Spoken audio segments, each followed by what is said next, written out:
Bienvenidas y bienvenidos al primer episodio de Narcomundo. Como usted lo estuvo pidiendo, muchas gracias que nos está acompañando en este nuevo proyecto.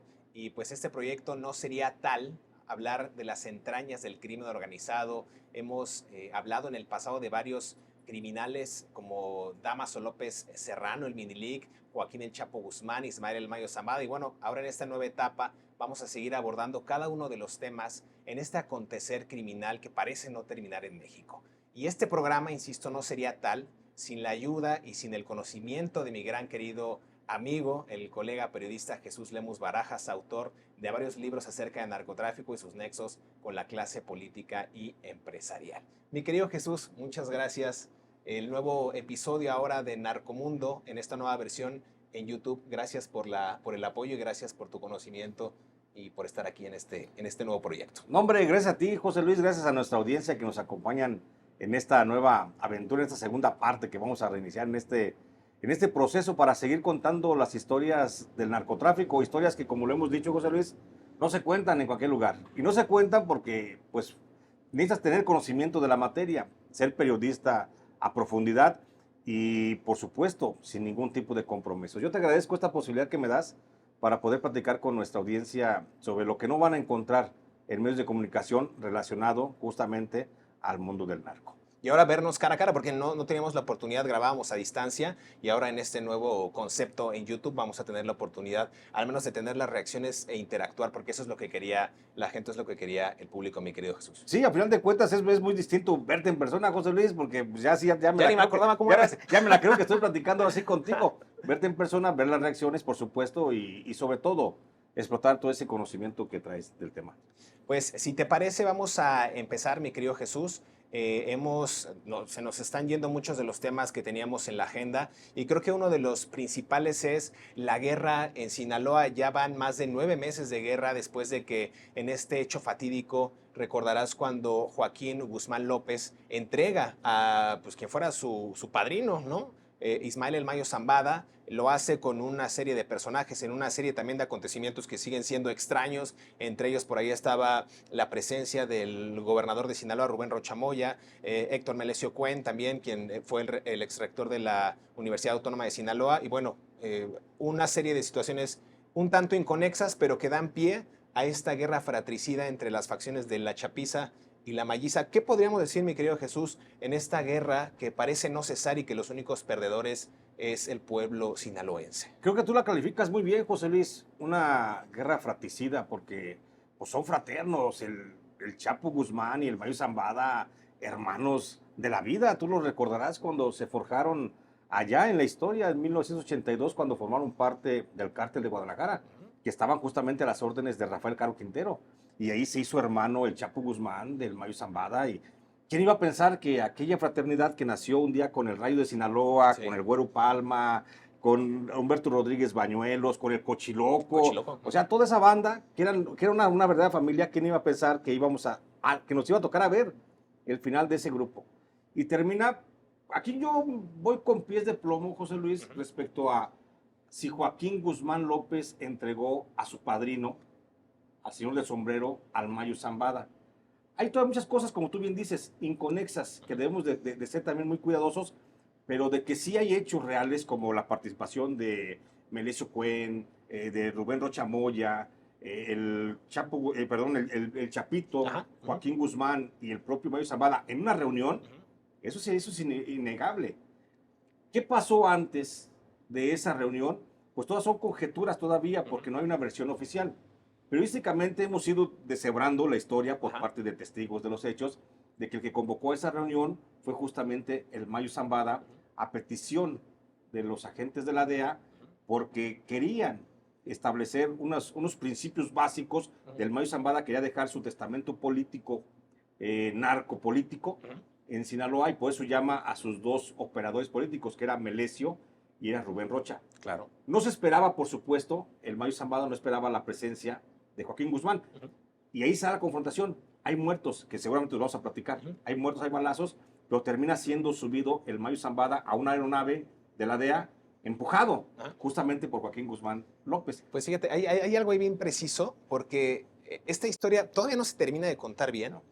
Y me parece también algo extraño que hayan dejado ir a Ismael Mayo Zambada solamente con un personaje ahí de apellido Chaides, que era uno de sus más allegados, que también era parte de el jefe de la policía estatal allá en Sinaloa, que lo dejen ir. Y yo tengo unas versiones, mi querido Jesús, referente a que el Mayito Flaco, que estuvo también a cargo un poco del cuidado de su padre y que era quien lo visitaba de manera constante, él se confió y dijo, bueno, pues que vaya mi padre, al fin y al cabo va a ir con Joaquín Guzmán López, va a ir a ver a Melesio, que es su gran amigo, que él lo ha declarado, o le declaró en algún momento que era su gran amigo en esta carta que envía a través del abogado Frank Pérez.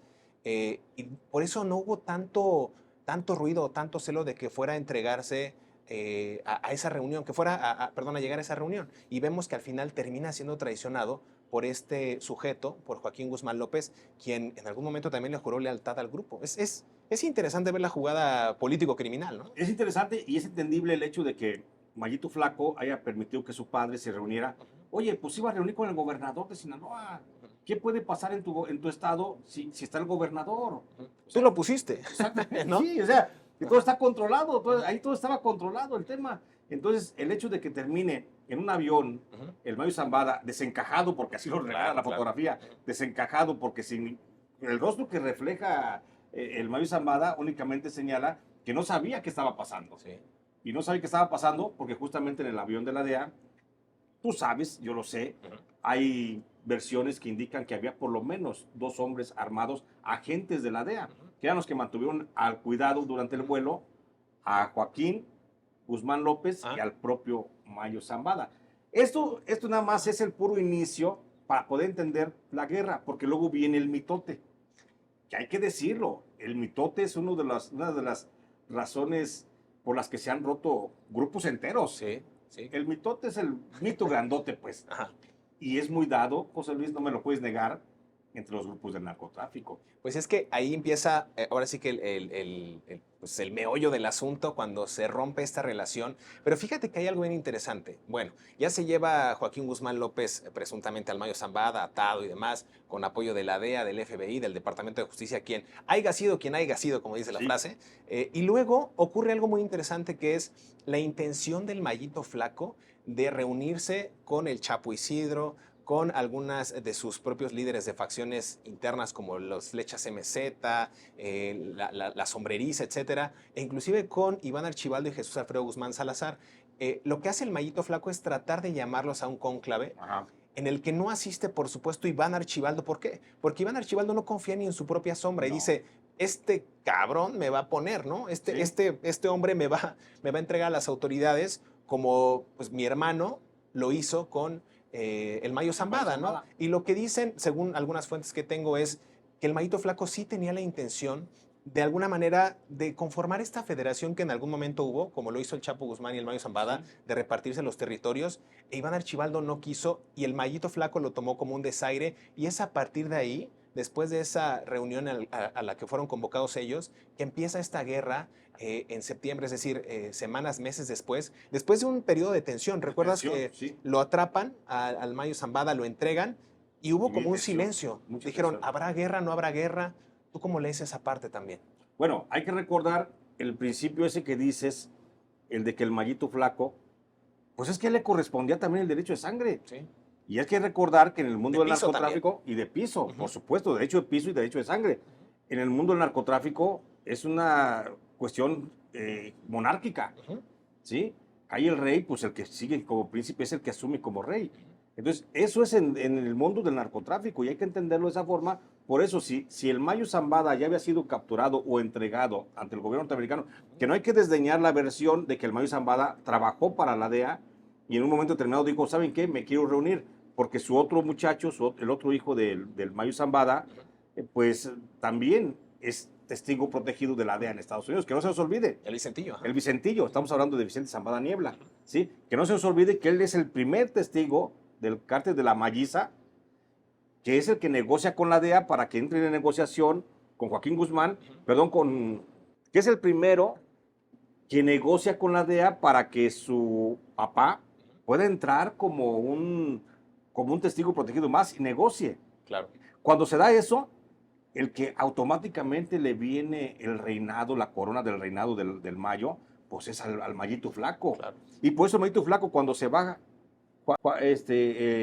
el Mayo Zambada, pues es el que tiene la obligación moral de convocar al cónclave que dices. Exacto. Decir, vengan todos, y es donde vemos aquí las personalidades. Hay que recordar esa personalidad justamente de Iván Archibaldo, que es esquivo, Sí. totalmente esquivo y desconfiado hasta de su sombra, como bien dices. Y hay que recordar también la cuestión emotiva del propio Mayito Flaco, que es como más afable, de más fácil trato, es como más de relacionarse con la gente, y que también se parece mucho a Ovidio Guzmán en el sentido jerárquico patriarcal, que dice, yo junto a mi gente, yo soy el papá, yo soy el que cuida toda la manada. Entonces hay que entender eso, y por eso vemos a un Mayito Flaco llamando al cónclave, sintiéndose desairado. Es el primer rompimiento. Es el primer rompimiento. El segundo rompimiento es cuando justamente el Mayo Zambada dice, me entregaron. Ajá. Ahí me entregó Joaquín Guzmán. En estas cartas épicas que lanzan, Exactamente, ¿no? Sí. esas cartas. Y es cuando surge el mitote que digo yo. Los mayos, los fieles seguidores del Mayo Zambada, culpan a Joaquín Guzmán López de la entrega. Y la chapiza, los seguidores de Iván y de Jesús Alfredo, culpan al Mayo Zambada de haber entregado al hermano. Como Ovidio siempre lo planeó, siempre lo pensó, es que fue el señor del sombrero el que entregó a mi hermano. Entonces, en esa realidad que todavía no sabemos qué fue lo que pasó, es a final de cuentas lo que hace que se rompa y se dé la guerra. Y se da una guerra, insisto, intestina, porque es el control. Ya lo hemos hablado en diferentes espacios y en nuestro podcast anterior decíamos, es que no es el control nada más de la zona, de me quedo con Badiraguato, me quedo con Culiacán, que es el principal mercado de drogas para al menos los chapitos y los principales enclaves geográficos para la fabricación de fentanilo en nuestros laboratorios clandestinos en la sierra. No es me quedo con el cártel, es me quedo con la marca Sinaloa, que la marca Sinaloa representa el estatus, el poder, la herencia, los contactos, las zonas de distribución, e inclusive es como si tú quisieras comprar Coca-Cola, ya tienes una empresa de prestigio, claro, tienes una empresa consolidada de distribución. Bueno, el cártel de Sinaloa es como un McDonald's, es decir, tienes una empresa matriz y tienes sucursales en todo el mundo. Entonces, eso le permitía a los chapitos tener pues mayor contactos, mayor negociación con otras organizaciones criminales a nivel mundial. Entonces entendamos que no solamente es una batalla por ego, no es una batalla de rencilla, no es, bueno, tú entregaste a mi hermano, bueno, pero tú entregaste a mi papá, bueno, pero tu hermano era testigo protegido, bueno, pero tú te aliaste con tales grupos que eran enemigos nuestros. Es decir, sí hay una situación criminal medio compleja, pero al final del día creo que esa es la parte medular que la gente quizás todavía no entiende, ¿no? Que el negocio de las drogas va más enfocado en quedarse con la marca, de alguna manera también va a ser quien logre pactar con el gobierno y acordar las situaciones o los elementos de gran peso para que el propio gobierno pueda decir, sí, yo me voy a quedar contigo los chapitos porque tú me estás ofreciendo estabilidad, tú no me vas a ocasionar problemas en Culiacán, tú no vas a iniciar una guerra intestina, pero además te vas a aliar con el cártel Jalisco Nueva Generación, que es ahora el cártel por antonomasia porque tiene presencia en 32 de los 32 estados de la República Mexicana. Lo dice la DEA, 32 estados del país controlados por el cártel Jalisco Nueva Generación. Esa es la importancia de las marcas. A lo mejor no lo hemos visto mercadológicamente el narcotráfico o analizado desde el punto de vista de la mercadotecnia, pero las marcas son las que prevalecen. Ahorita el sistema, mira, hay que ver, el sistema de franquicias que tiene el cártel Jalisco Nueva Generación, donde permite que cualquiera pueda trabajar en alguna región bajo las siglas del cártel Jalisco Nueva Generación, pues tiene un costo. Estamos hablando de que están pagando $1 millón mensuales. Mensuales, sí. Y es $1 millón mensuales que le llega al centro del cártel Jalisco Nueva Generación. Y si está en 32 estados, tiene por lo menos $32 millones mensuales. Pero eso solamente es la renta, sin contar los otros delitos. Exactamente, eso es la pura renta del nombre. Y ese modelo de mercado que tiene el Jalisco Nueva Generación es el que de alguna forma se están disputando hoy los chapitos y los mayitos. Porque de alguna forma, quien se quede con el control de Sinaloa se queda, como tú bien dices, con la marca. Y si tienes la marca y si la vendes en 32 estados, para cada grupo criminal que se queda asociar y que te paguen renta por el cártel de Sinaloa, tienes una gran cantidad, un beneficio económico, sin mover un solo gramo de droga. Sin que el jefe de los mayos o de los chapos, quien gane la guerra, sin mover un solo gramo de droga, puede ganar millones de dólares nomás por rentar el puro nombre del cártel de Sinaloa. Un cártel bien posicionado que además representa también aquel que compre esa marca o esa franquicia, como un McDonald's, como un Pollo Kentucky, ¿sí? Quien compre esa franquicia, a final de cuentas, no nada más está garantizando el uso del nombre del cártel de Sinaloa, también está garantizando las relaciones con el poder. Claro. ¿Sí? Porque si el Estado mexicano, grupos del Ejército mexicano, grupos en las Secretarías de Seguridad Pública o de las Fiscalías, tienen el control y la relación con el cártel de Sinaloa, pues por supuesto que se beneficia aquel que contrata la franquicia. Comprarle al Pollo Loco o comprarle al Kentucky, van a prohibir comprarle al Kentucky. ¿No? Exactamente, exactamente. Y eso, fíjate que ese es un planteamiento que ha pasado por muchos, por alto, ha pasado a muchos por alto, por el hecho de que lo están viendo como una organización criminal. Y recordemos, desde que Rafael Caro Quintero instituyó los cárteles de las drogas como tales con el Guadalajara, el cártel es una empresa y debes de observarla como una empresa. ¿Cómo funciona una empresa? O sea, todas las áreas que tienen una empresa formal las tienen los cárteles de las drogas. Si no, no son cárteles, Claro. son pandillas, que es lo que hace Estados Unidos en reconocerlos, como pandillas y no como cárteles. Y en México sí se reconocen como cárteles. Aquí dando ya para cerrar este tema y entrar a muchos que tenemos muchos en la lista, mi querido Jesús, ¿tú quién dirías que va ganando la guerra en Sinaloa? A mí me hacían una entrevista hace unos días y yo decía, es como un partido de fútbol de un clásico muy cerrado, es decir, van 1-1. O sea, por un lado han atrapado a Juan Carlos Félix, el Chavo Félix, parte de la Malliza, Hierro del Mayo Zambada, pero del otro lado ya atraparon o se entregó Joaquín Guzmán López. De un lado ya atraparon a otro personaje vinculado, vamos a poner el nombre que sea, y del otro lado ya tienen a otro. Es decir, uno y uno van en una guerra intestina, insisto, en el que el único perdedor sigue siendo la ciudadanía sinaloense. Digamos que el lastre que también trae cargando el propio Estado es la permanencia de Rubén Rocha Moya como gobernador, que no está siendo investigado, que ha servido tanto a una facción como a la otra. El miedo no anda en burro, dice, y vemos ese despliegue inclusive de un operativo policial que siempre trae, hasta para ir al baño, el hombre trae a 50 pelados ahí que le cuidan la sombra. Y ya vive dentro del cuartel militar, además. Ya vive además adentro del cuartel militar. Mira, qué buen ejemplo pones con el tema del partido. La verdad es que yo no había visto como un partido de fútbol, yo lo veía, pues sí, da como la confrontación que yo siento que se sigue dando. ¿Quién va ganando en Sinaloa en esta guerra? Yo no me fijaría en los que van saliendo del partido, en los cambios o en los que ya lo sacan del partido. Yo me fijaría en los que siguen jugando y la resistencia de los que siguen jugando. Hay que recordar. Y los nuevos partidos que también están creándose, ¿no? Exactamente. O sea, entre más lo atomicen y más le peguen, surgen 10 cabezas. 10 cabezas, pum. Y siguen grupos, y siguen personajes, y se hace más popular esta guerra, porque es una guerra, a final de cuentas, en Sinaloa, con mucho dolor para la gente, pero muy popular.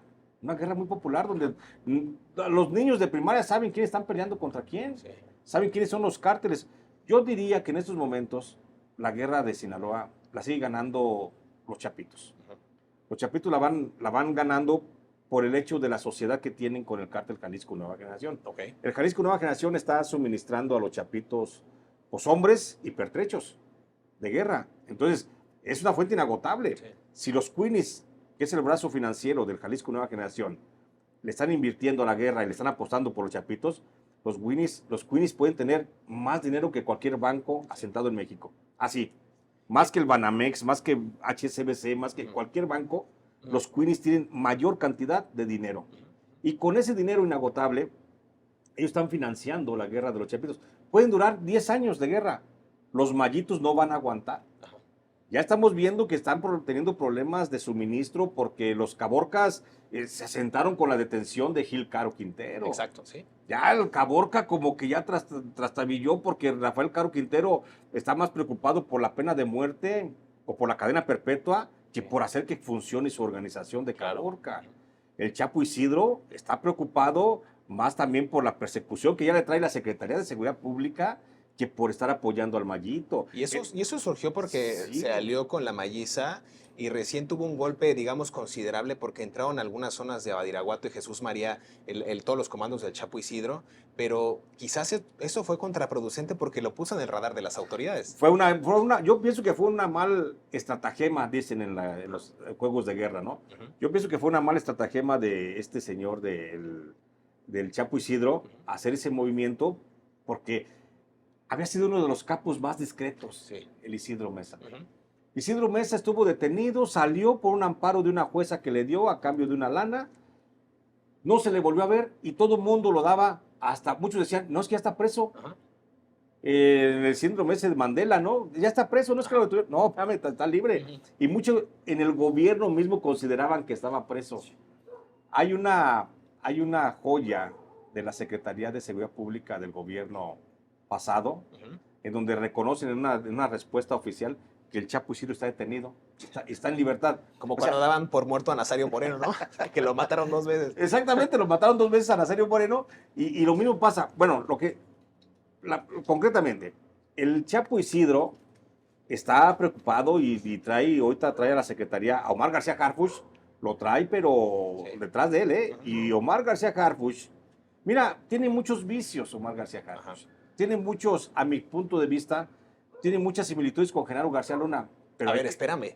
Fue alumno de García. fue alumno de García Luna, pero a final de cuentas creo que Omar García Harfuch tiene la posibilidad histórica de no convertirse en García Luna II. Ujú. Y tiene esa posibilidad de hacer trabajo de investigación muy a fondo porque además creo que el vato es inteligente. Pues tiene también toda la simpatía de la presidenta Claudia Sheinbaum. Y yo decía hace unos días, es importante que se desligue de la estúpida estrategia fallida de abrazos no balazos. Exacto. Ahora estamos viendo que son balazos sin abrazos. Sin abrazos. ¿No? Ahora la estrategia ya cambió. Pero Omar García Harfuch tiene una buena escuela. Es decir, fue Sí. un superpolicía, él Sí. se metía a los operativos. Es decir, tiene campo, tiene idea, Sí. tiene estrategia. Es muy joven, tiene toda la simpatía de la presidenta. Está colaborando ampliamente con las agencias norteamericanas. Creo que ahora él puede convertirse y adquirir gran capital político si hace las cosas bien, pero al final del día, en el mundo del AMPA, mi querido Jesús, lo hemos reiterado hasta el hastío, tiene que negociar con una organización. A ver, el poder del narco ya superó al propio poder y control del Estado que tenía sobre estos mismos. Entonces, no hay otra forma de que puedan pacificar al país sin que se siente o con los chapitos en esta alianza que impulsa la 4T, que sea Chapitos, Cártel Jalisco Nueva Generación, o con la malliza y desarticular de una vez por todas a todo. Que va a ser más difícil, porque lo mencionabas tú.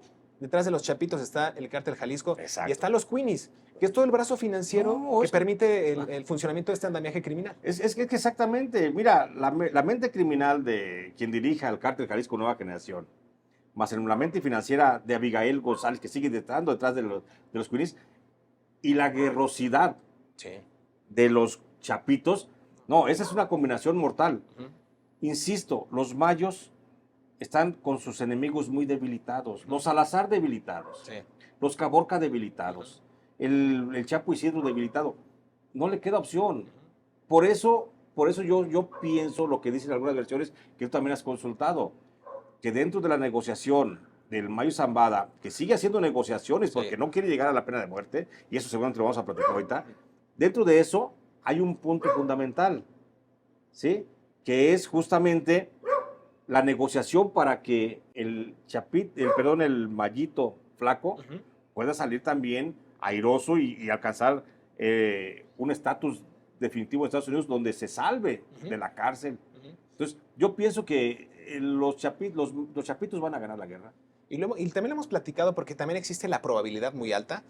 Yo tengo fuentes al interior de estas organizaciones que hablan de que probablemente se entregue Iván Archibaldo o que esté negociando Iván Archibaldo, pero también el Mayito Flaco ha coqueteado con esa idea y tú lo has referido en algunos medios también, que el Mayito Flaco ya se ha acercado también con autoridades norteamericanas para decir, oye, ¿te acuerdas del Vicentillo y te acuerdas que entregaron a mi papá? Bueno, pues falto yo, ¿qué hago, no? Exactamente. Oye, si recibiste a 17 familiares de Ovidio a cambio de una negocio, oye, ¿por qué no? ¿Qué me falta para darte, para informarte, para que a mí también me recibas? Déjame juntar mis papeles a ver si me Sí, recibes a mí también, ¿no? Sí, exactamente. Entonces, creo que la salida de este conflicto va a ser la entrega justamente del Mayito Flaco. Nada más que aquí entramos y juega un papel importante Omar García Harfuch. Sí.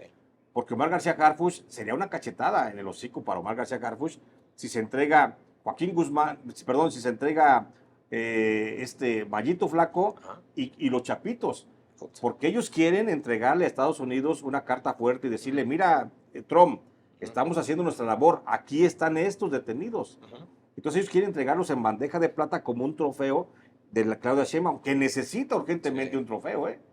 Claudia Sheinbaum necesita urgentemente demostrarle a Donald Trump que se está trabajando en serio, que no nada más se han destruido 915 laboratorios de drogas sintéticas, que es un gran logro, porque eso también es una cachetada para López Obrador.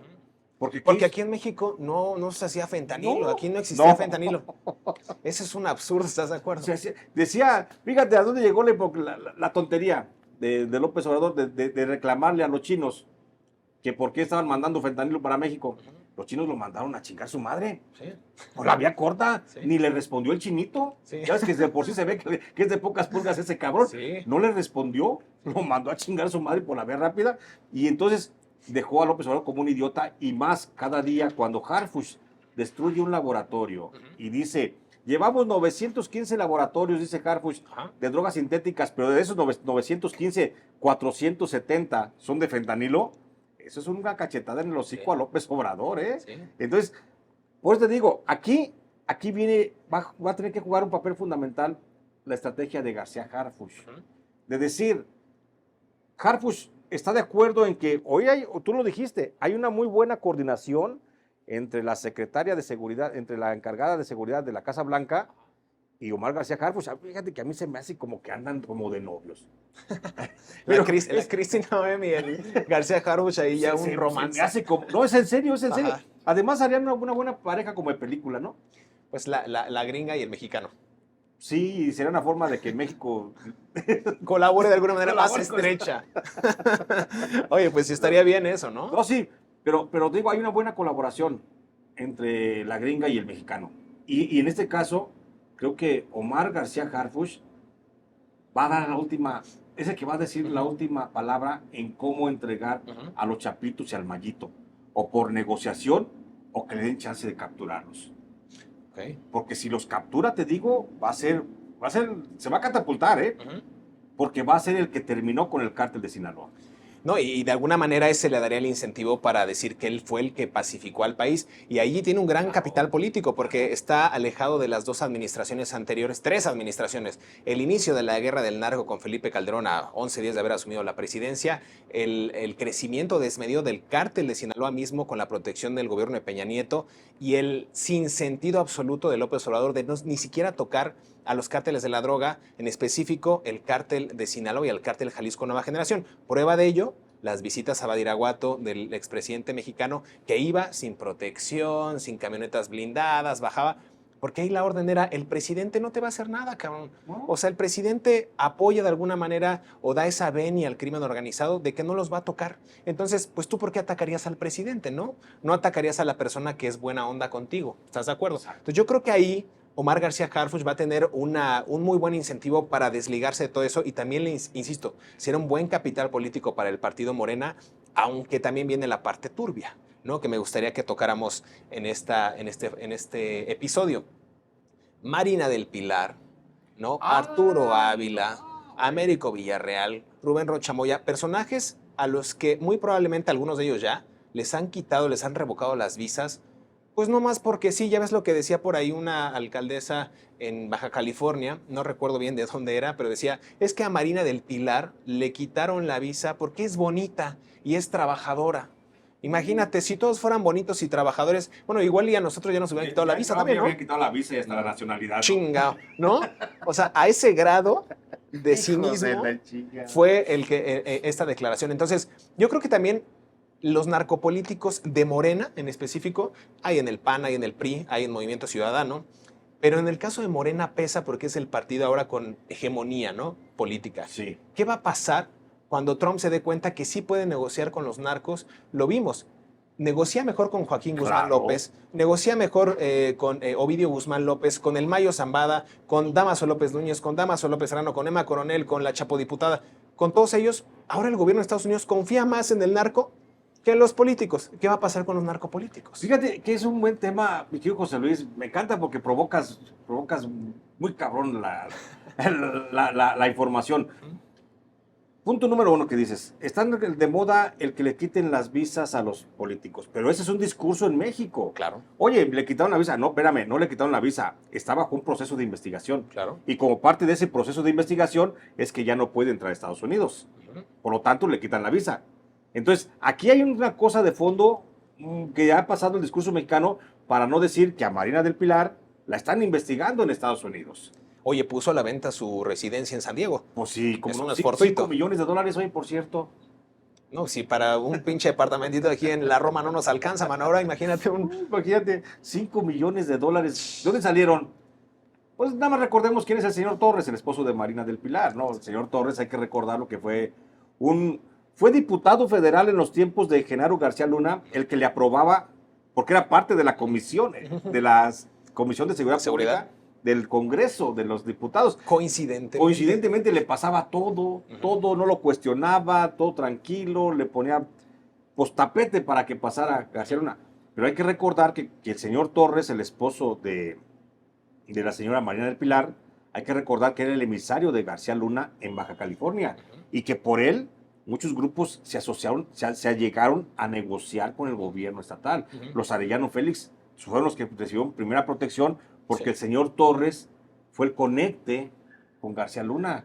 Entonces, hay que recordar que también ahí algunos grupos derivados del cártel de Sinaloa también se acercaban al señor Torres para ser emisario y llevarle mensajes económicos a Genaro García Luna. Pues uno de los cuñados de Marina del Pilar era quien en algún momento fue detenido y era el encargado de llevar en efectivo más de 1.5 millones. Me parecía que eran viajes semanales, había hasta 2 por semana, de dinero del cártel de Sinaloa. Dólares los pasaba justo por una de las garitas que operaban los Torres. Es decir, es un personaje que no es fortuito, no es inventado.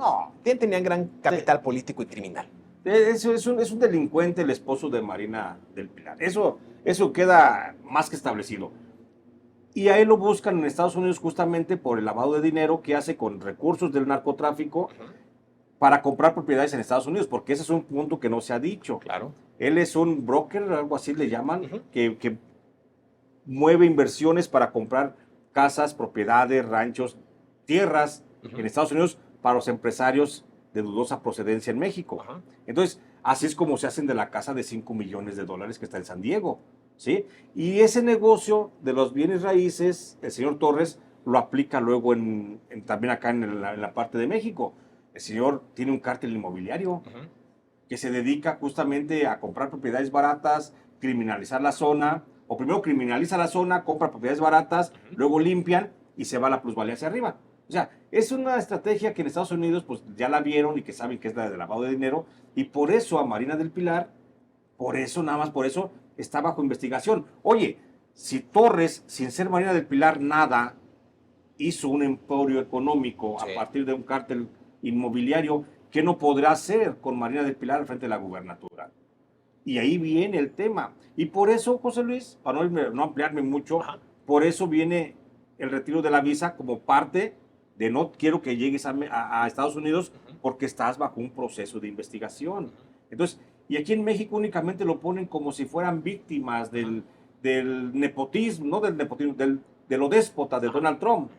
No, quítenle esa visa, quítenle aquella. No, espérame, es parte de un proceso judicial. Porque argumentaban también que tenía bastantes entradas irregulares, es decir, salía y entraba de Estados Unidos, de San Diego, ahí en California, y lo hacía sin que ella tuviera una nacionalidad, simplemente tenía una visa de turista, entonces no podía hacer tampoco negocios, lo cual implicaría esto que dices, es decir, una investigación exhaustiva de, oye, a ver, no me cuadran el tapete con las cortinas, es decir, tienes tanto ingreso. ¿Cómo fuiste capaz de adquirir tantas propiedades? ¿A través de quién? Ahí hay un esquema de red, un esquema o una red de lavado de dinero o de recursos de procedencia ilícita que tienen que ver con el cuñado, con el esposo, que han estado anclados a varias organizaciones criminales, como los rusos, ¿no? Que eran quienes capitalizaban todos esos recursos para pasarlos de manera legal o manera limpia hacia Estados Unidos. La señora Marina del Pilar decía que no tenía cuentas de banco, que no tenía absolutamente nada. Sus hijos, me parece que estudiaban del otro lado de la frontera, vivían del otro lado de la frontera, como es común, empresarios o políticos que viven del otro lado por el tema de seguridad en esta frontera mexicoamericana. Pero allí sí hay un componente político, también en el discurso, de es que quieren atacar a la 4T, es que somos bonitas, es que somos trabajadoras, es que no mames, ¿no? O sea, no va por ahí.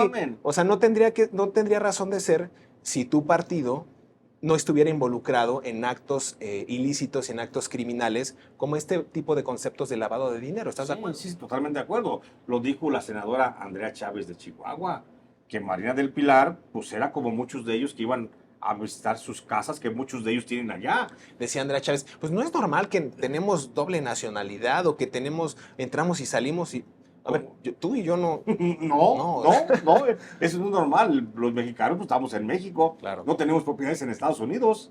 Es que para Andrea Chávez era normal poner su imagen en camiones de salud haciendo propaganda anticipada para probablemente entrar a contender por la gubernatura de su natal Chihuahua, pero igual, se manejan en lo ilícito, se manejan en lo turbio estos camiones prestados, ¿no? Por algunos empresarios ligados a Dan Augusto López. Entonces, siempre se ha hecho una norma, ahora la ilegalidad se convirtieron en lo que juraron combatir, mi querido Jesús. Exactamente, y estamos llegando, digo, a temas escabrosos donde se tiene que evidenciar la relación del narcotráfico que en México se sigue dando. Hay que decirlo, el narcotráfico en México se estableció, esa relación narco-estado mexicano, se estableció desde Manuel Bartlett Díaz en el gobierno de Miguel de la Madrid. Claro. Cuando Bartlett Díaz regenteaba, extorsionaba al cártel de Guadalajara. Dicho por Rafael Caro Quintero, Sí. ni siquiera dicho por nadie más. Rafael Caro Quintero me dijo que el señor Bartlett le cobraba una renta por operar el cártel de Guadalajara. Desde entonces viene dándose esa relación narco-estado, narco-estado. Llegó Miguel de la Madrid, luego Salinas de Gortari, luego por supuesto Cedillo, Fox, Calderón, Peña Nieto, López Obrador. Actualmente no se han roto las relaciones narco-estado. Eso es algo que debemos de interiorizar los mexicanos, que no nos quede por acá y que cuando dice Donald Trump es que Claudia Sheinbaum está en el bolsillo de los narcotraficantes, debemos entender que es realidad.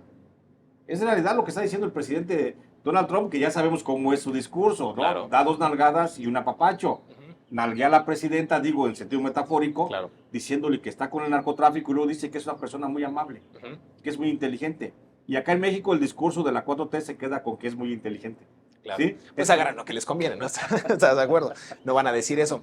Mi querido Jesús, de repente en estas alianzas que hay narcopolíticas, narcocriminales, vemos caídas, ascensos en el mundo de la mafia y hace unos días, espero que no vayamos muy atrasados en las noticias y a agarrar todo lo que se nos ha caído en estos meses de ausencia, encuentran a Jorge Humberto Figueroa Benítez, alias el 27, alias La Perris, este hombre que empieza en 2017 trabajando con Damaso López Núñez, con Damaso López Serrano, el hijo del Minilic, encuentra, digamos, un refugio en la actividad criminal y cuando capturan al licenciado en Polanco y el Minilic se entrega en Caléxico, en Estados Unidos, semanas, meses después, vemos que este hombre, La Perris, salta hacia el grupo de la Chapiza y se convierte en uno de sus hombres más allegados. Mucha gente no sabe quién es La Perris, pero si usted regresa al 2019 y ve esos videos cruentos donde aparece el culiacanazo, hay un hombre postrado, literal, con el pecho en el suelo, portando un arma de gran calibre y detonando contra militares mexicanos, ese hombre es La Perris. También La Perris es un hombre que hacía experimentos con mujeres, con hombres, inyectándoles fentanilo, mi querido Jesús, para saber cuáles eran los efectos de esta droga, mortal por supuesto, y lo hacía en compañía de Néstor Isidro Pérez Salas, el Nini. Es decir, estos dos personajes, uno ya está extraditado, el otro fue abatido hace unos días. Este hombre turbio, violento, en verdad un personaje muy oscuro del cártel de Sinaloa, también comienza después a soltar información, porque quería llegar a un acuerdo de culpabilidad con México o con Estados Unidos, empieza a entregar información de José Ángel Canovi Insunza el Güero, de Kevin Gil Acosta el 200, de Mauro Alejandro el Jando, este piloto que llevó al Mayo Zambada a este paraje ahí en Huertos del Pedregal. Este hombre entrega esa información y también se convierte en un traidor. Pide ayuda en algún momento a la Malliza le dice, pues sácate de aquí. La Chapiza dice, pues es que ya me estás traicionando, vamos sobre ti. Se convierte en el soplón por antonomasia y hay dos organizaciones, aunado el gobierno de México, aunado el gobierno de Estados Unidos, que ya lo están cercando. Al final lo encuentran en una vivienda en Nabolato, pero este hombre me parece que a mi juicio, a la lectura que yo le he dado y de acuerdo con algunos contactos, me parece que este hombre más bien fue puesto, como se dice en el argot criminal. Es decir, la malliza ya lo tenía detectado. Al final por ahí hay una frecuencia de radio en el que dice, oigan, no sean vergas, vengan por favor a ayudarme, aquí está la ubicación, estoy a la vuelta, cabrón, que muy chingones, vengan a enfrentarse con el ejército y sus hombres lo dejan a su suerte, lo dejan botado y lo matan. Lo matan en esta vivienda humilde, con un solo colchón, alejado de lujos, de excentricidades, y el balazo, pues ahí lo desviven pues, con un tiro, parecería de gracia. Este hombre, insisto, turbio, muy oscuro en el AMPA, y resulta que, a mi parecer, fue puesto por alguno de los dos grupos criminales que ahorita están en guerra. Es decir, un trágico final que también ejemplifica el final de muchos otros capos mexicanos, Jesús. No, y ejemplifica también la forma en cómo muchos capos mexicanos, o cómo muchos que están en la base de la pirámide de mando de los grupos criminales, cómo ellos buscan de alguna forma hacerse más crueles y empoderarse más cruentamente dentro del AMPA para poder llamar la atención del gobierno norteamericano, porque hay que reconocer, el gobierno norteamericano nada más negocia con lo más cruel, negocia con los más poderosos, con los más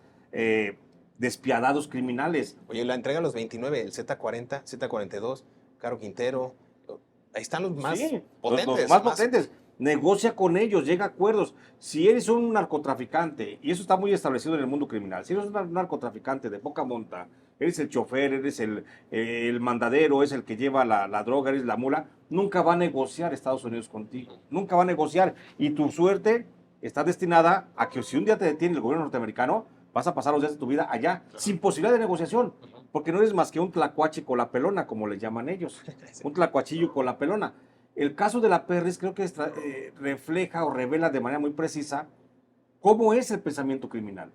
Déjame vuelvo más sanguinario, más cruel, para que el gobierno norteamericano se fije en mí y poder llegar en un momento determinado a una negociación con el gobierno norteamericano. Sí, oye. Para no pasar los días de mi vida en la cárcel. Pregúntale al Minilic, pregúntale a quien quieras, pregúntale a Sergio Enrique Villarreal Barragán el Grande, ¿sí? O sea, eso es lo que hizo en su momento la Perris, que tú ya lo contaste, lo describiste muy bien en su biografía general criminal, pero hay que reconocer que justamente él era el que hacía sus experimentos, porque lo habíamos platicado mucho tiempo acerca de que los chapitos hicieron en un momento determinado experimentos con lesa humanidad, ¿sí?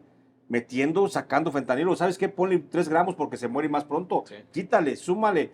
Y hacían con indigentes y con sus propios enemigos que tenían, les inyectaban el fentanilo para ver y establecer justamente las cantidades de drogas. Sí. Por eso la droga, no sé si decirlo o no,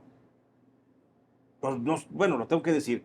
Por eso el fentanilo que hace el cártel de los Chapitos, creo que tiene, no sé cómo llamarlo, tiene una calidad. Sí, la fórmula es casi perfecta o exacta al condicionamiento humano. Sí. Mejor que la de los chinos, ¿eh? Mejor que la de otras partes. O sea, hay que decirlo, sí. O sea, no sé si esto lo censuramos o no, pero se tiene que decir. ¿Por qué? Porque hicieron al muy estilo de los nazis. Sí. ¿Por qué los nazis hicieron? ¿Por qué hay tanto avance médico hoy día? Sí, claro. Por los experimentos nazis. ¿Sí? Que les inyectaban desde Coca-Cola para ver cómo reaccionaba la gente, hasta que ponerles algo en los ojos para ver si les tornaban azules. Y eso sí. Fue un avance de la ciencia médica. En este caso, la Perris fue el encargado de levantar gente, de recoger indigentes, de buscar a sus enemigos para hacer justamente a través del ensayo y error, claro, una fórmula perfecta, que es la fórmula que le ha ganado el mercado norteamericano a los chapitos. Es que desde la simple marihuana, cuando veíamos que se traficaba y que era la droga pues por excelencia, lo vimos con Rafael Caro Quintero, con este rancho El Búfalo, con tantas hectáreas, pues la marihuana mexicana, todo lo que tenga sello mexicano tiene para bien y para mal inventiva, creatividad, calidad, y si no, pues hay un perfeccionamiento constante por este instinto del mexicano de querer ser mejor. Digo, no estamos haciendo apología del delito, no estamos diciendo, oigan, compren, no se trata de eso, simplemente que sí hay un valor agregado en el tema de la fabricación de estas sustancias. Claro que sí, digo, y esto lo hace la Perris, o el Perris, ya no sé cómo es el... Le dicen él o la Perris, sí. Bueno, La Perris lo hace, Ya no importa mucho, pero... ya no importa mucho, creo que ya no le va a interesar. Y no me río por su muerte, ¿no? No, Sino no, por el claro. hecho de que ya no importa. Claro. Entonces, el hecho es simple. La Perris hizo crecer su fama criminal con miras. Él sabía que estaba, tú ya lo dijiste bien, Claro. que estaba quedando solo y que los dos grupos desconfiaban de él, pues justamente por eso. ¿Cómo vas a confiar de uno que está aquí, luego se va para ahí, luego regresa? ¿No? Entonces, creo que él estaba buscando una negociación con el gobierno norteamericano, una negociación que no le llegó. Y no le llegó justamente porque quienes eran sus socios, sus amigos, lo terminan poniendo y entregándolo para que se cae por ahí el mal, ¿no? Sí. Entonces, creo que te digo, ese ejemplo de él lo vamos a ver replicado en todos los cárteles de las drogas. Nada más que no tenemos el tiempo, a lo mejor, ni el mundo para comenzar a revisar cada cártel en ese sentido de quién está llevando mayor actos de criminalidad. Pero por eso son los cárteles más violentos, Claro. porque siempre están disputándose quién es más criminal para llamar la atención del gobierno norteamericano.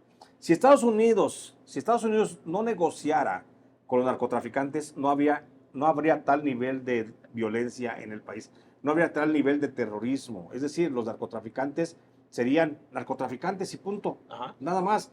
Pero como les incentiva a negociar con Estados Unidos y Estados Unidos negocia con lo más criminal, por eso tenemos el grado de violencia así. Y fíjate que también hay un grado de hipocresía mayor, una especie de doble moral, porque si bien Estados Unidos ha aportado mediante la iniciativa Mérida, el entendimiento bicentenario, no solamente hombres, agentes encubiertos de la DEA para operativos como el que capturaron al Chapo Guzmán por allá del 2015, es decir, como ha dado tanto también para el apoyo en el tema de seguridad bilateral, de alguna manera a mí me parece que el negociar con lo peorcito, con lo más férreo, lo más duro, lo más crítico del narco mexicano, lo convierte en parte del problema y a veces de la solución, es decir, como dices tú, da un garrotazo y da dos apapachos.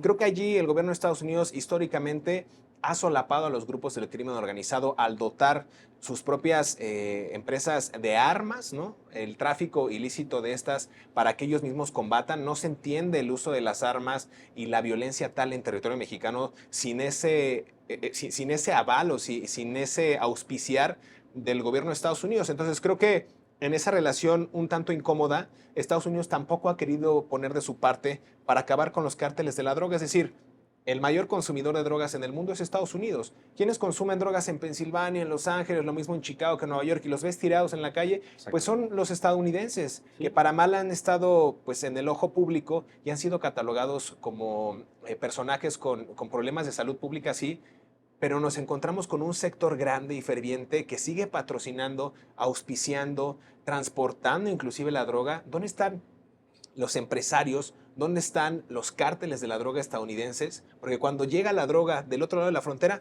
parece que desaparece y ya de ahí no pasa nada. Es decir, está tan institucionalizado también el tema del narco en Estados Unidos que creo que México apunta, no sé qué opinas tú, mi querido Jesús, apunta a que el narcotráfico se vuelva como en Colombia, es decir, ya es parte nuevamente del Estado y el Estado suministra, el Estado cobra renta, el Estado pacta, el Estado da todos los incentivos para que se controle el crimen organizado. Así pasó en los 90s, sí, pero después se salió de control con este crecimiento desmedido de los cárteles. Yo sigo insistiendo justamente en esa idea que tú planteas. Yo sigo insistiendo que Estados Unidos ve a México como los cárteles de las drogas en México como organizaciones que deben estar bajo su control.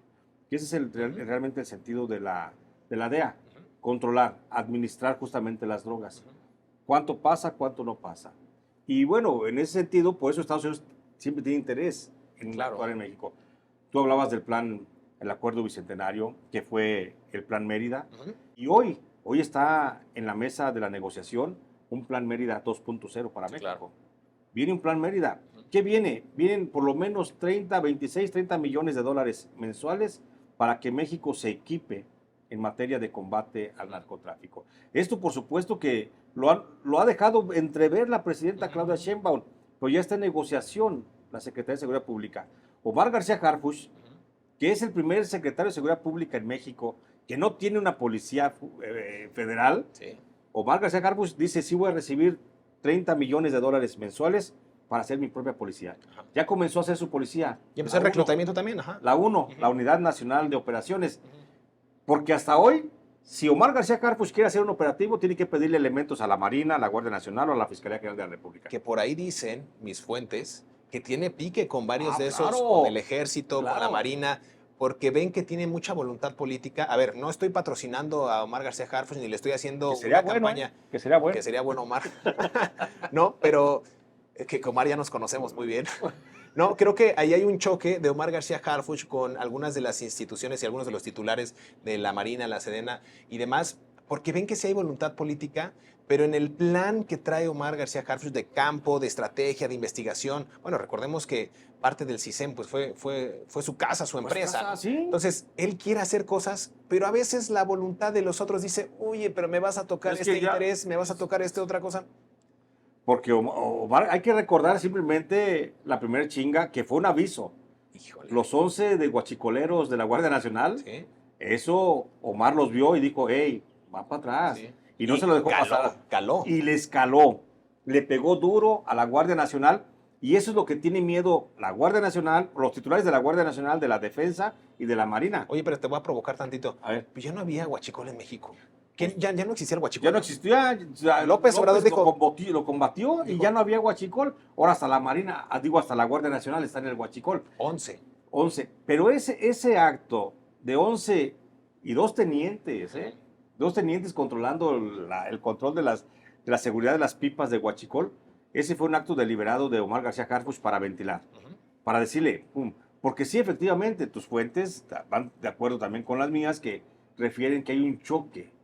Y el general Trevilla no quiere a Omar García Harfuch. No. Y no lo quiere porque Omar García Harfuch es el que se lleva la estrellita en las mañaneras. ¿Sabes por qué? Porque está guapo y es trabajador. Diría Bueno, la alcaldesa. Ya. Sí, exactamente, ¿No? diría alguien, ¿no? Ajá. Por guapo y por trabajador. Pues, sí está galanzón.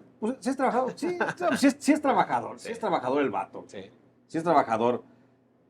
Bueno, galán, es que tiene las mismas jetas que la mamá, María Sorté. Sí. Muy guapa la señora. Ah, muy guapa, Sí, muy guapa. sí, sí. A lo mejor por eso será. ¿Ah? Pero fíjate, volviendo al tema, el pique entre Omar García Harfuch Y Trevilla. y Gerard Trevilla está bien interesante porque Trevilla sigue recibiendo instrucciones de los mandos militares que están muy cerca de López Obrador. Trevilla no recibe instrucciones de la presidenta Claudia Sheinbaum. El que recibe instrucciones de Claudia Sheinbaum es únicamente Omar García Harfuch. Ajá.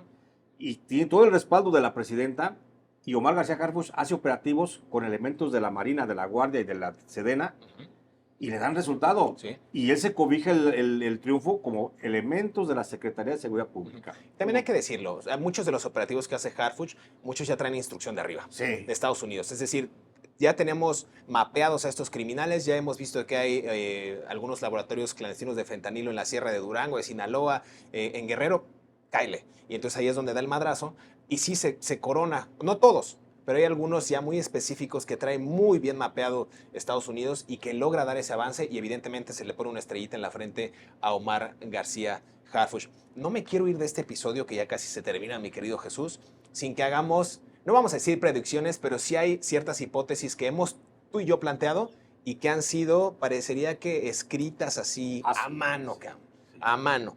El 2 de junio se aproxima la que no nos va a dar tiempo porque seguramente estará saliendo el primer episodio. El 2 de junio, la audiencia de Joaquín Guzmán López ya le habían descartado a él que fuera acreedor a la pena de muerte, pero ¿qué vislumbras brevemente en esa audiencia que va a tener? ¿Va a alcanzar el mismo nivel de acuerdo de culpabilidad como Ovidio? ¿Crees que reciba una sentencia reducida a 5 o 7 años? ¿Cómo ves el caso de Joaquín? Yo creo que a Joaquín Guzmán López ya la DEA no lo va a aceptar como testigo protegido porque ya tiene, o la Fiscalía o el gobierno norteamericano no lo va a aceptar como testigo protegido porque ya está Ovidio. Okay. Ovidio dice que llevaría la voz cantante. Yo creo que en la audiencia se va a declarar culpable de los cargos y le van a dar una sentencia muy reducida. Okay. A lo mejor, igual como en el Minilic, 5 o 6 años y te vas, pero sí vas a pagar una gran multa. Okay. Creo que lo van a sacrificar económicamente muy fuerte y van a ser millones de dólares lo que le van a tener que sacar, pero con una sentencia reducida, a lo mejor de 10 años que se podría pagarla en 4. ¿Sí? Entonces creo que eso es lo que puede venir. No creo que se haga testigo protegido porque te digo, ya está Ovidio. ¿Y para qué quieres dos versiones del mismo grupo? Estados Unidos no lo haría. Dos versiones distintas, se podría hasta utilizar en contra porque podrían chocar una con otra. Pero el abogado es el mismo, Jeffrey Lichtman. ¿No será que une los dos casos y dice, oye, pues acéptame en tándem o en combo a Ovidio y a Joaquín? Ah, bueno. Ya llegaron 17 pelados, que déjame decirte, la lista de los familiares era de 27 y fueron 17. Entran estos 17 en la garita de San Isidro, llevaban los familiares, además de maletas Louis Vuitton, Chanel, Dior, llevaban $70,000 en efectivo. Bajita la mano. Bajita la mano. Y además, dentro de las condiciones también de la negociación, que esperemos que esta información sea certera, o que apunte hacia esa negociación, es la entrega de miles de millones de dólares en cuentas de banco, empresas fantasma, paraísos fiscales, bitcoins. Ah, sí. ¿No? Entonces, todo eso es lo que va a aportar la familia Guzmán López.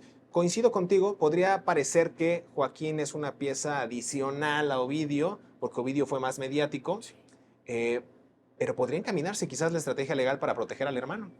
Yo pienso, o sea, de que se van a proteger, hay que recordar que Ovidio está protegiendo a su padre y a su hermano. Ovidio está protegiendo y a la familia, que es lo que te decía al principio. Ovidio Guzmán es un patriarca muy gregario. Congrega a toda la familia, la cuida, la protege y él está viendo por todos desde donde está. Fíjate dónde está, Sí. crucificado en la cárcel y está viendo por el padre. Porque a partir de la negociación, y es una cosa que tampoco se ha dicho, a partir de la negociación con Ovidio, Joaquín Guzmán ya sale de la celda, Sí. ya camina, ya visita áreas comunes, ya va al comedor, tiene una pequeña área donde hace mancuernas, ya le prestan mancuernas, incluso ya tiene acceso a lectura de medios informativos en español. A partir de esa negociación, entonces, creo que eso debe ser un gran aliciente para Ovidio, de ver que el padre ya está bien, ahora va a ver cómo le hace con el hermano. Oye, eso que dices, está muy interesante, Sí. porque ahorita se me vino a la mente esto, que Joaquín y Ovidio están también de alguna manera empujando con sus declaraciones, con la entrega del mayo, con una lanita que te voy a dar, oye, tengo bitcoins, oye, tengo las empresas chinas que proveen de fentanilo, porque en meses recientes vimos que los operativos de Donald Trump para incautar fentanilo ya estaban orientadas más hacia el incautamiento y las acciones legales en contra de farmacéuticas chinas. Ahí va. Pero, ¿será que Ovidio y Joaquín están tratando de relajar las medidas tan restrictivas que tiene el Chapo Guzmán en la cárcel de Colorado? Yo creo que va por ahí también. Por ahí va mucho, ahí va mucho. Además, ¿qué no harías tú por tu padre? Hombre? O sea, ¿qué no hace uno por su padre, no? Entonces, por supuesto, si estás en tu posibilidad de mejorarle su condición de vida, se la vas a mejorar. Y Ovidio lo está haciendo. Lo está haciendo. Te digo, insisto, a mí el personaje de Ovidio me está gustando hasta por una novela. Sí, porque es el narco bueno. No estoy haciendo apología del delito. Ajá. Estoy hablando de su personalidad psicológica, su comportamiento emotivo. ¿Sí? Cómo jala y saca a la mamá, saca a la hermana, saca a los sobrinos. A la esposa y a sus gemelas. A sus gemelas. O sea, es un tipo que independientemente del mundo criminal en el que le tocó estar, porque es el hombre y sus circunstancias, Claro. es un tipo que ve por los de él.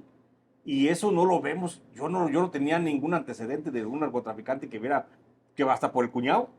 Oye, es que el tema de Edgar Cázares, que yo lo traigo muy bien estudiado ya. Sí, yo sé.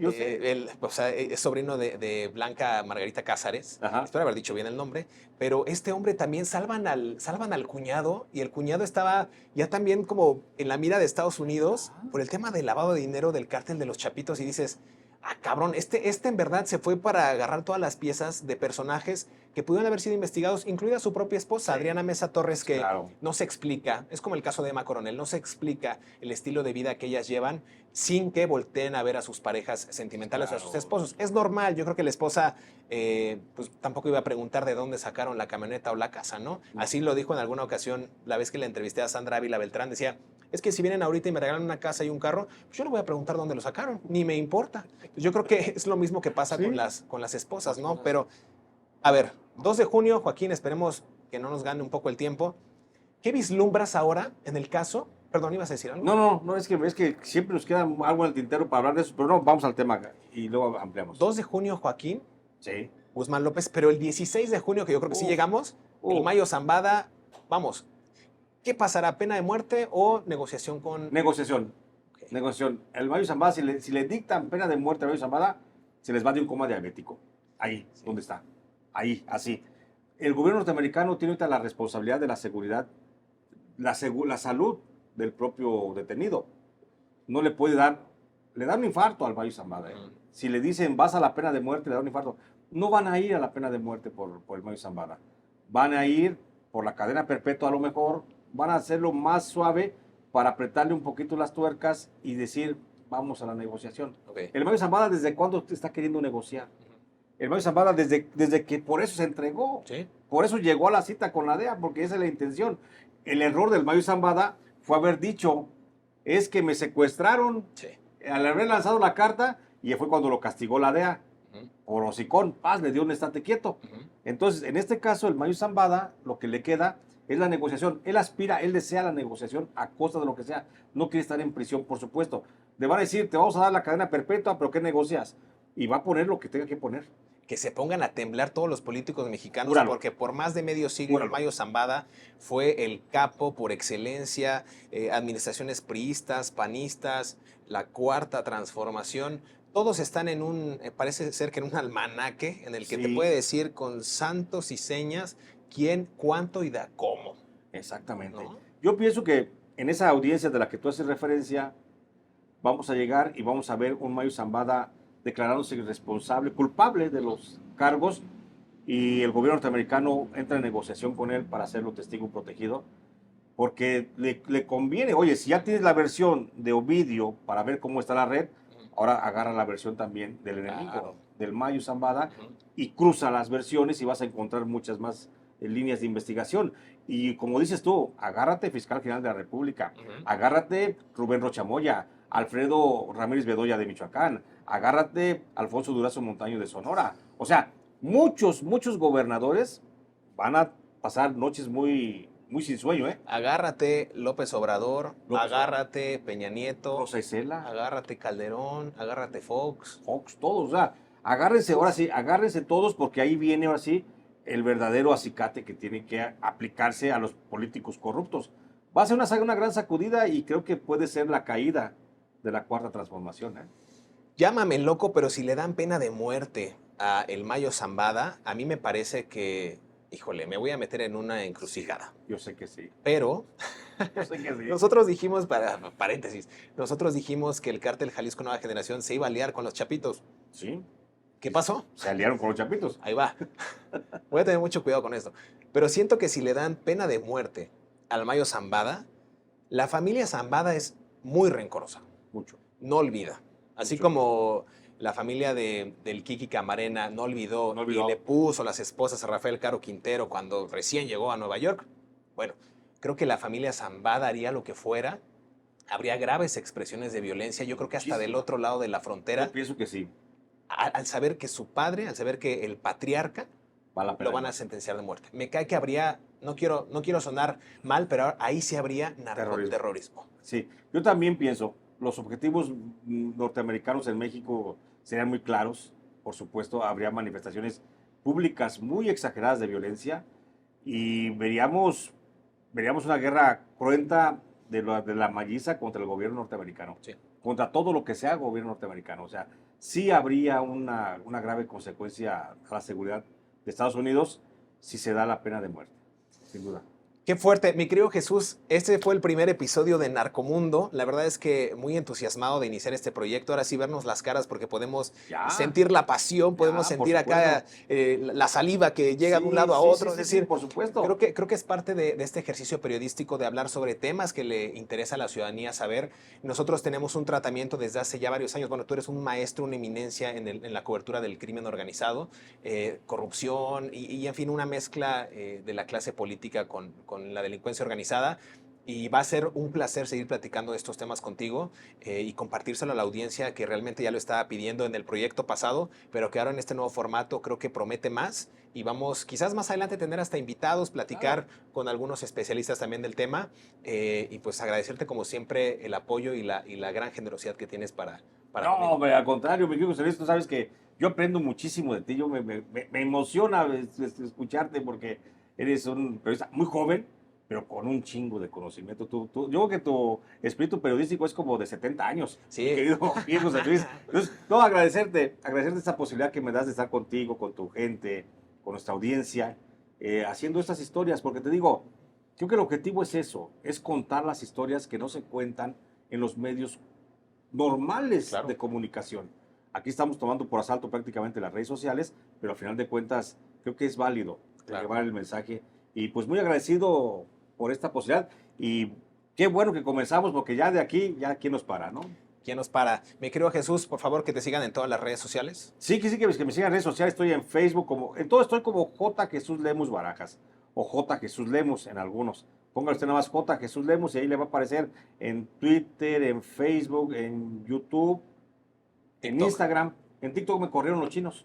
A mí también. Sí, pinches Venimos. chinos ni aguantan nada. Ni aguanta nada. Me creo Jesús, muchas gracias. No, Ahí me gracias a encuentran ti. igual en todas las redes sociales como Montenegro J. Luis. Por favor, compren su nuevo libro, La Guerra del Litio, que está impresionante. Van a entender mucho acerca de la masacre de los Levarón De varón. y cómo fue enquistándose el tema de los grupos criminales con las principales mineras y las concesiones que hacía el gobierno mexicano Exactamente. para extraer estos recursos desde minerales hasta preciosos. Yo digo que es una explicación sucinta de cómo el narco se alió con los mineros y los grupos en el poder para apropiarse de la riqueza con base en la violencia. Ya hablaremos de eso en otro episodio. Por favor, síganos, suscríbase aquí al canal de YouTube para que les lleguen las notificaciones y sean los primeros en disfrutar de estas historias del mundo de Lampa. Gracias que nos sintonizó, nos escuchamos y nos vemos ahora en el próximo episodio de Narcomundo.